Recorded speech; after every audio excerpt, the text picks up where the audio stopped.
Bago ngayong gabi, may mga inihaing bagong petisyon para sa aumento sa minimum wage o arawang sahod sa Metro Manila, Central Luzon at Calabarzon.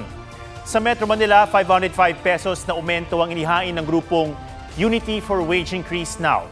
Sa Central Luzon Region 3, naghain ng grupong Central Luzon for Wage Increase Now ng aumentong 640 pesos sa Aurora at 600 pesos sa iba pang lalawigan. Habang ang grupong Workers Initiative for Wage Increase, Southern Tagalog, nagpetisyon para sa dagdag na 600 to 692 pesos sa Region 4A o Calabarzon. Sa ngayon, naabot sa 695 pesos ang minimum wage sa Metro Manila at hanggang 600 pesos sa Regions 3 at 4A na resulta ng mga aprobadong wage hike nitong July at October 2025. Sa polisiya ng National Wages and Productivity Commission, maaaring maghain ng wage hike petition eksaktong 12 buwan matapos ang huling aprobadong aumento. Pero maaaring pagbigyan ng maagang petisyon kung may supervening event o biglang pangyayari na magpapataas ng gastusin ng publiko. Ayon sa mga petitioner, may tuturing na supervening event ang gyera sa Middle East na nagpamahal ng langis at mga bilihin. Sinusubukan ng GMA News na makuha ang panig ng Labor Department. Nirelieve sa pwesto ang hepe ng CIDG Bacolod. Itinuturo siyang protektor ng operasyon ng smuggled na sigarilyo at isabong sa Negros Occidental. Tinitingnan din ang koneksyon ng mga ito kay Atong Ang. May report si Jonathan Anda. April 21, pinasok ng mga otoridad ang dalawang warehouse sa Bacolod City at Bago City sa Negros Occidental. Tumambad ang naglalakihang makinarya sa paggawa ng sigarilyo at mga sako-sakong raw at finished products nito na mahigit 799 million pesos ang halaga. 15 empleyado sa dalawang pasilidad ang nasagip. Pinuntahan ni Interior Secretary John Vic Remulla at PNP Chief Police General Jose Melencio Nartates ang mga paggawaan nitong Biyernes.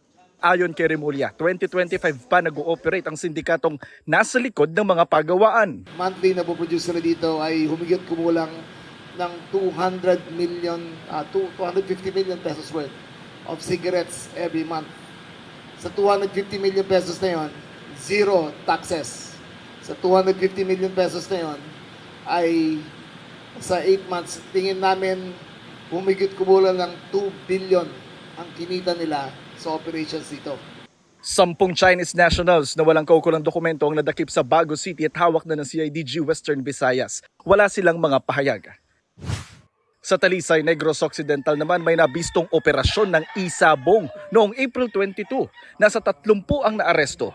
Magkahiwalay man ang operasyon ng sigarilyo at isabong, may nakita ang mga otoridad na iisang koneksyon sa mga ito. Protektado raw ang mga ito ng mismong commander ng CIDG Bacolod na si Police Major Edgar Tonico Jr. Siya yung nagliligaw sa mga pulis kung may follow-up operations ginagawa. Siya po ay relieved na po sa previous assignment. Dinala na po siya sa headquarters for investigation. Nagsasagawa na ng investigasyon at case build-up kay Tonico na wala pang pahayag. He is currently undergoing debriefing, but we believe that he is not acting alone. Tinutugis din sila alias Don Robert at Makmak na sinasabing nagpapatakbo raw ng operasyon ng sindikato sa Negros. Inaalam din ng CIDG ang koneksyon nila sa negosyanteng si Charlie Atong Ang. Yung police major na protector at yung alias Don Robert ay mga tao ni Atong Ang. Sinisilip din ang koneksyon ni Ang sa isabong operation sa Negros Occidental at sa ni-raid na isabong sa Tondo, Maynila noong Marso. Dalawa po ang pinupuntahan ng investigations po ng CIDG, yung possible link nga po ni Atong Ang sa nasabing operations at yung pong link naman ng nasabing police major kay Atong Ang bilang operator po niya sa nasabing isabong. Wala pang reaksyon sa mga ito si Ang na wanted sa kaso ng mga nawawalang sabongero. Jonathan Andal, GMA News. May dagdag bawas sa presyo ng petrolyo bukas. Halos 13 piso ang rollback sa kada litro ng diesel, lampas 15 piso naman ang tapya sa kerosene. Pero ang gasolina may taas presyong 53 sentimo. Paliwanag ng Energy Department, epekto yan ng presyuhan ng langis sa world market. Sapat naman daw ang supply at hindi kailangang magrasyon. Na-shock ang ilang customer ng Meralco. Biglang taas daw kasi ang bill nila ngayong Abril. Pati mga bayaring sinasalo ng mga customer, pinuna nila. Ang paliwanag ng Meralco at gobyerno sa report ni JP Soriano. Meralco. Hindi kaya. Katulad ng bill ko, the last time 6,000, naging 9,000. May friend ako, ang bill niya is 12,000, naging 18,000. Hindi lang si Ola ang nashock sa kanyang electric bill ngayong Abril. Pati ilang negosyo nasindak. Yung charge sa amin ng Meralco na mataas, hindi namin directly mapasa sa consumer. Mawawalan kami ng mga patrons. Nitong mga nakarang araw nga, marami raw ang tila na-shock sa laki ng kanilang electric bill ngayong buwan at nabahala sa tila hindi raw maipaliwanag na dagdag singil sa kanilang kuryente. Una nang nag-abiso ang Meralco, natataas ng 53 centavos per kilowatt hour ang singil nila ngayong buwan. Lumobo raw ang generation charge bunsod ng paghina ng piso kontra dolyar. Sa Mayo pa raw posibleng makita sa bill ang epekto ng gyera sa Middle East. The generation charge is likewise the main driver every time we announce a rate adjustment, whether it's an increase or a decrease. Sa bill, pinakamalaki ang napupunta sa generation charge o bayad sa mga planta ng kuryente. May pagtaas din ngayong buwan sa transmission charge o bayad sa National Grid Corporation of the Philippines. 12% lang daw ng sinisingil sa bill ang napupunta sa Meralco bilang distribution utility o tagahatid ng kuryente sa mga bahay at establishmento. Pero sa iba pang nakasaad sa bill tulad ng buwis, subsidy para sa senior citizens at 4Ps, pondo sa renewable energy at kuryenteng nawawala o nasasayang, taas kilay ang ilang customer. Yung system loss. So hindi naman namin fault na may nawala sa system nila or sa generation nila, ba't kami sasagot nun? Dapat ba sinisingil sa atin yon? Hindi. Galit na galit ako. Kawawa naman kami. Kami mga nagtatrabaho. Naghahanap buhay ba lahat ng tinutulungan ng gobyerno? Hindi naman eh. It's too much. Hindi ho ito bago. Tulad po ng universal charge at ng lifeline subsidy rate, higit na 2 dekada na po sila nasa bill. All these components of the bill have their basis in terms of law and subsequent regulations or guidelines issued by government entities. Kung hindi na bago ang pass-through charges, sabi ng Meralco, tanong ng mga consumers bakit hindi gobyerno ang sumalo sa mga yan. The wisdom under IPIRA is that we all contribute a small amount to get electricity into these islands na hindi naabutan ng grid. Under the RE law, ito po yung programa na FIT tsaka yung green energy auction. So, para maging mura din yung kuryente natin, bakit may taxes pa to? That's not something that DOE can decide. That could be through legislation. Inusisa rin ng grupo ng power consumers kung tama ba ang kwenta ng mga power company.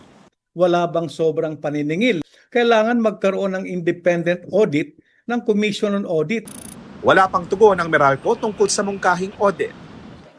JP Soriano, GMA News. 2 minor de edad ang kasama sa 19 na napatay sa enkwentro sa Toboso, Negros Occidental noong nakaraang linggo. Ayon sa National Task Force to End Local Communist Armed Conflict o NTF-ELCAC, kinababahala nila na kabilang sa mga napatay na umano'y kasapi ng NPA ang mga kabataang edad 16 at 17. Pero tanong ng Kabataan Party List kung alam ng militar na may mga kasamang minor de edad sa grupo, bakit hinayaan nilang madamay ang mga ito? Nagayin sila ng resolusyon sa Kamara para imbestigahan ang insidente. Magsisiyasat din ang Commission on Human Rights. Kasama rin sa mga napatay ang US citizens na sina Lyle Frijoles at Kai Dana Reem Soren. Gayon din ang UP Open University student na si Maureen Santuyo. Unang natukoy na napatay roon ang UP Diliman student counselor na si Alisa Alano at community journalist na si RJ Ledesma. Naunang sinabi ng AFP na lehitimong inkwentro ang nangyari at rebelde ang lahat ng namatay. Git ng grupong karapatan, hindi combatants ang ilan sa mga biktima. Dahil sa nasusunog pa ring Navotas landfill, umabot na sa iba pang lungsod sa Metro Manila ang simoy ng delikadong hangin. May report si Ian Cruz. Makapalang smog sa Pasay kagabi. Sama ng amoy. Parang amoy, hindi yung malaman parang basura na may kasamang kuryente. Kaya hindi nga ho ako makatagal rito sa labas. Masakit sa lalamunan at sa baga. Kaya nagbabala ng poor air quality ang LGU. Kagabi rin, umabot sa very unhealthy to emergency level ang kalidad ng hangin sa Makati City. Kala nga ng mga tao dyan, sunog eh. Ay, yung ano dyan sa LRT, landfill pala yung galing. Medyo masakit din sa mata. Very unhealthy rin ang kalidad ng hangin sa Maynila maghahating gabi kagabi. At ngayong araw, nagtala rin ng unhealthy na kalidad ng hangin ang Valenzuela. Umabot sa mga naturang lungsod ang usok mula Navotas Landfill na 17 araw nang nasusunog at di pa rin naapula. As of yesterday, the air quality in NCR is mostly fair to good except for Valenzuela na a little above the national guideline values of 35 micrograms per normal cubic meter, about mga 41, 42, I was told. Servisyo rin po, dahil masakit sa dibdib, sa usok. Ay wala po kami magagawa, wala naman po kaming malilipatan kundi ito. Kung magsasarado naman po kami, ito lang inaasahan namin sa pang-araw-araw na kakainin. Ayon kay Navotas Mayor John Ray Chanco, nagkataon na nagbago ang direksyon ng hangin kagabi at ngayong araw, kaya dumumi ang hangin sa mga kalapit na lungsod. Hindi pa raw inirerekomenda ng Navotas DRRMO na magdeklara ng state of emergency. Natabunan na raw ng lupa ang halos kalahati ng nasusunog na bahagi ng landfill sa gitna ng pagtutulungan ng Navotas LGU, Japan International Cooperation Agency o JICA, DPWH, Office of the Civil Defense at iba pang ahensya. Ian Cruz, GMA News. Multi-purpose ang next attraction sa Quezon Memorial Circle. Isang lawa na may itinatagong pasilidad para maipon ng tubig ulan at baha. Silipin niyan sa report ni Katrina Son. Under construction pa ang bahaging ito sa Quezon Memorial Circle. May tulay at man-made lake. Hinuhulma ang lugar na ito hindi lang para maging preskong pasyalan sa gitna ng syudad, kundi sandata rin ng Quezon City sa matinding ulan. Magsisilbi rin kasi itong retention and detention pond o imbakan ng tubig ulan. Nasa 700 cubic meters ng tubig ang pwedeng maipon dito na pwedeng magamit araw-araw sa parke. Sa pag-maintain ng park ay yung pagdidilig and then yung pag-use ng CR. One of the major challenges kasi mataas po ang consumption natin ng water. Para at least mabawasan po yung mamenos po yung aming konsumo ng tubig, ready po yung city na hindi lang po ang source ng water natin ay dun sa usual sa water sources natin from the water companies. Malaking tulong din daw ito para ibsan ang pagbabaha sa elliptical road. Kinokolekta po niya yung tubig ulan. At palibot po dito sa circle, sa circumference po niya, naglagay po kami ng mga reinforced concrete pipes dyan that will serve as detention basins. 2023 sinimulan ang proyekto at inaasahang matatapos ngayong taon. Isang parke na pwede kang mag-enjoy, pwede kang magmuni-muni, makakatipid tayo sa tubig. Tapos isa pa, nagiging malamig po yung simoy ng hangin. Katrina Son, GMA News. Itinigil ang retrieval operation sa mga biktimang natrap sa isang tunnel mula pa noong Huwebes sa Panabo City, Davao del Norte. Stop! Hirap na raw ang mga rescuer dahil sa tumaas na level ng ammonia at carbon dioxide. Resulta ng pagsabog daw sa loob. 5 umunoy treasure hunter ang natrap sa Lagusan. 2 sa kanila ang nahukay na bangkay na at naiwan pa sa loob ang 3. Inararo naman ng truck ang isang bahay at katabi nitong punerarya sa Alubihid, Misamis Oriental. Ayon sa pulisya, nawalan mo ng preno ang truck. Patay ang senior citizen na nasa labas ng nabanggang bahay. Critical sa ICU ang truck driver habang ligtas ang pahinante.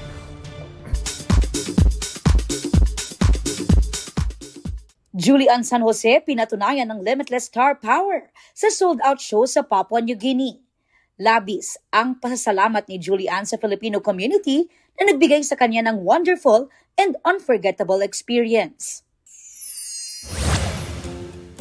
House of Lies stars Mike Tan at Martin Del Rosario nagkulitan sa isang TikTok trend.